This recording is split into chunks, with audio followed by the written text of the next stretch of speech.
Let's go to Garo in California, Newport Beach, California. Garo, thanks for calling. Thanks for holding. How are you today? I'm very good. How about you, Steve? I'm doing very well. And how are things out in California these days? Very good. We had 2 days of rain.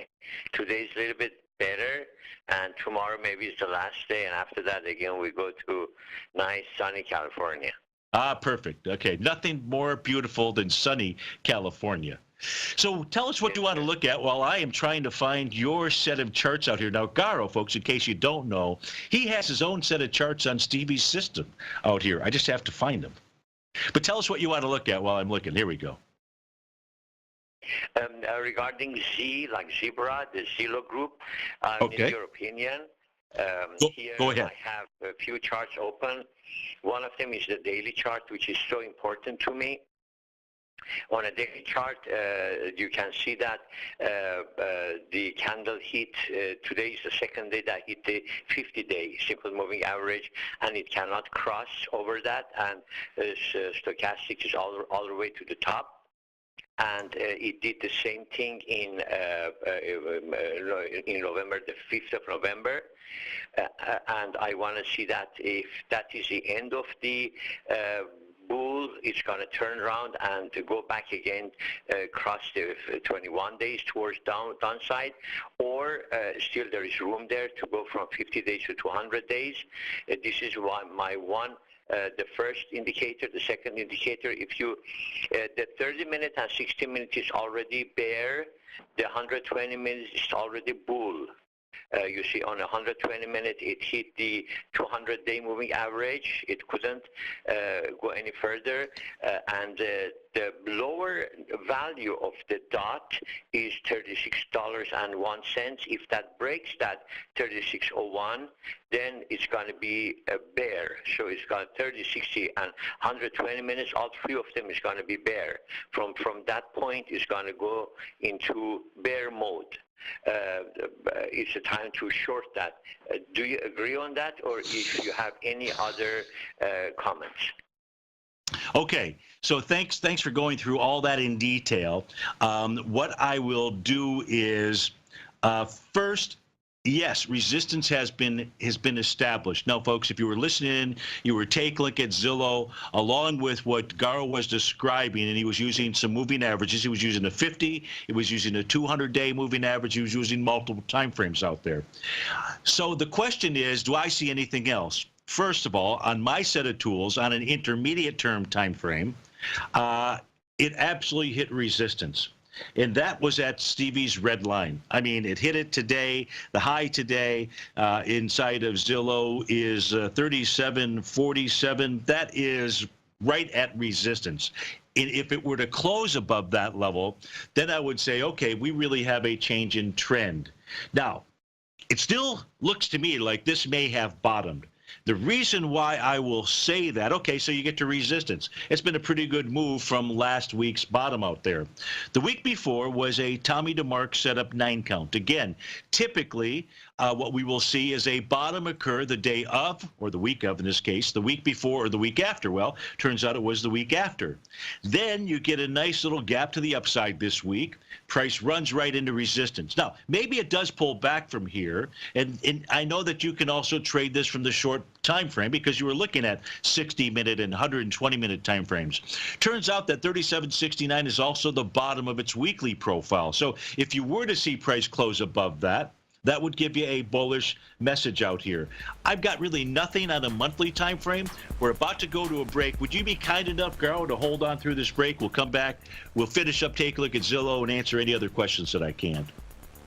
Yes, sir. Yes, sir. Okay. Perfect. We'll be back with Garo in California, Newport Beach, and we'll be right back, folks. Welcome back, folks. We're on the line with Garo in Newport Beach, California. We're taking a look at the stock chart Zillow. And so one of the things you were asking, because price had reached resistance, Garo, was, where might this be a short? And here's what I'm going to suggest to you. And what we have up on our screen right now are just the daily chart for Zillow. It's different candlesticks using the Tom DeMark setup 9 count. Now, what I want you to notice out here is, and I'm going back to June 16th. So you can just kind of put this as part of your arsenal, and it will help you to understand, and those listening out here to understand why I'm going to suggest what I'm going to suggest. On the trading day of June 16th, there was a Tom DeMark setup 8 count. Now, when I say 8 counts or 9 counts, what you're doing is you're comparing today's close against the close 4 bars earlier. In a up move, as long as today's close is above the bar 4 bars earlier, you get a count, 1, 2, and you look for where that began. And then when you get to 9, it's kind of like, it's not kind of, it's a metaphor for an exhaustive move. Takes a lot of work to do that out there, and so it may rest. It may change trends. In what you typically see, or what Tom DeMark had noticed, what Paul Tudor Jones had noticed, was that the higher low, when this is in effect, this pattern's in effect, will occur, typically occurs, it could just be a sideways move, but still a higher low, is on day 8, day 9, or the following day. I don't actually give it a count number 10, but the following day. We can see back on June 16th, it certainly worked. And you saw a move come down to a Tom DeMark setup 9 count on June 30th. Turns out that was a low. Price moves up to a Tom DeMark setup 9 count on July 18th. Seems to work pretty well for Zillow out here. Then we get another 9 count to the downside on August 18th. Price moves slightly higher and sideways, so it follows the pattern. You get another 9 count out here on October 12th. Well, on day 8 was the low. Price again moves sideways out here. And now what we are in today should be, assuming there's no catastrophic move inside of Zillow, day number 7. I would say on the short side, I say what likely we're going to get out of Zillow, we may get out of Zillow, is counts number 8 and 9. That would be Monday and Tuesday. That would say either Monday, Tuesday, or Wednesday could be the high in Zillow. If it follows along, as long as price is closing above the next day, the bar 4 bars earlier out there. So it's been working pretty well. I would be looking for that as well. That's going to be easy for you to track because you just have to keep track of what the closing high is of Monday, the closing high of Tuesday, and compare that to the bar 4 bars earlier. If I come to my other charts out here, Garo, this made a nice bottom.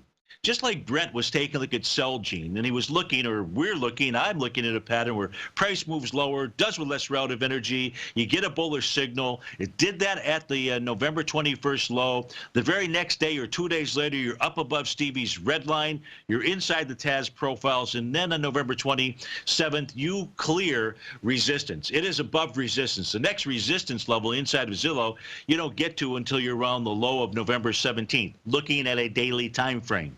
However, I'm going to put the caveat in there because you're in between a gap to the downside, and I will defer to that Tom DeMark setup 9 count should it occur out there. It seems to have worked really well for Zillow out there, and I don't see any reason to think that it wouldn't continue to work well. Does that help you out? Yes, sir. Yes, sir. Yeah, that makes sense. Absolutely. Okay. Absolutely. But my main concern, again, yeah, I really respect that 120 minutes very much. Yes. If that 120 minutes breaks that $36.01, that is today's value. I don't know what's going to happen on Monday's value, but if that breaks below than that, then the possibility of going lower is way more than the probability of going sideways or upwards. So sure. I'm going to watch the monthly chart, and I'm going to watch that 120 minute, and then according to that, I will decide to go short or long and see which. But that was very good, very nice, very comprehensive. Thank you, sir. I appreciate for your time and all that. You bet. Garo, before you go, because yes, my dots, you are the master of the Parabolic SAR. and I respect your work and the use of this tool. And I would love for my dots to generate the same price as what you look at. And mine right now for today's dot is at 3630. So it must be a setting that I have. And my inputs, I don't know if you can answer this or not, or certainly by email, but my inputs have a start, an increment, and a max. And they're both set. The start and increment is 0.02. I don't know if that means anything to you. It doesn't mean anything to me because I'm not familiar with the system. And the maximum is 0.2. But I'm thinking that must be some setting that I have on my system that differs than yours. And I would defer to yours as being the appropriate settings to use out there. Again, you may not be able to do it now, or if you can, that'd be great. But if not, and you take a look at your settings, if you'd be good enough to, because this is your chart for goodness sakes, and I'd love for it to match what you look at. Yes, mine is 0.02 and 2, Steve. It's the same value. That is the standard value. You're absolutely right. Mine is from 12, and I compare that with TC 2000 and other charts. They're all the same value. On 120 minutes, it is $36.01. That if it hits there, then yeah, that is. I don't know why my values. I do. Different than yours. No, let me. I think I see it right here. I think you've helped me answer that question. So, I see 3601, but it's on the bar that completed at 1130. So perhaps your dot on the current bar hasn't formed just yet and won't complete until. Yes. You're right. Okay. You're right. Yes. I see what you mean. There is a time difference. That is a time difference that makes the value different. You're absolutely right. Bravo. You're right. Okay. Good. Yeah. Okay, this way you and I know the difference when we start to look at the chart. So my system is generating a new price point even though the bar has not completed, because this bar will not complete until 1:30, 2:30, 3 o'clock, and it's only 1:40. Yeah, but this way, okay, so this way we know the difference when you and I talk to each other. That's great. Thanks so much for clearing that up for me. Thank you, sir. Thank you. You bet. That's Garo in California. That's the Parabolic SAR system out there, folks, and it works very well for Garo. Okay, so we've got the Dow up 40 points, S&P's up 10, NASDAQ's up 22, Russell 2000 is flat out there.